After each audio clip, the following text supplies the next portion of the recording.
Hello, hey, it's Paul Waterloo. I'm here with my son's OO B5S4 that he bought recently. Super nice car.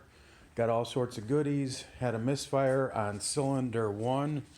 If you saw one of the videos I had, this valve, the center one, it won't close.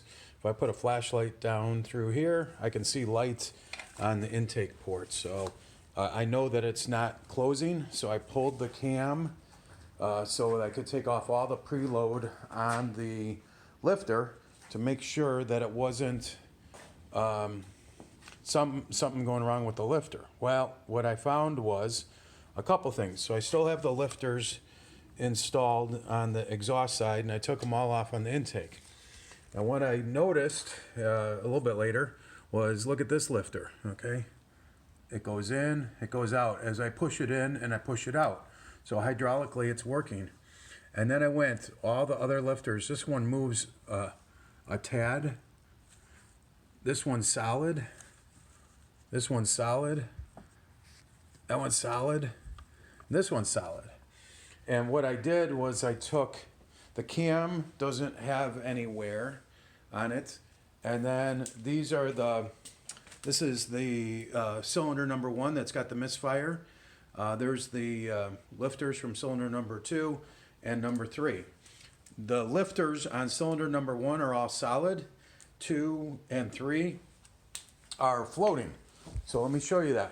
So here are the 2 intake lifters, one from cylinder 1, one from cylinder 3. And if I push down on this one, you can see I can't push it at all. That's cylinder 1 where the misfire was, where the valve is, I believe it's bent. And here's the one from cylinder number 3. Okay, you could just see it goes up and down. I measured the distance. It's about 120 thousandths, if I recall.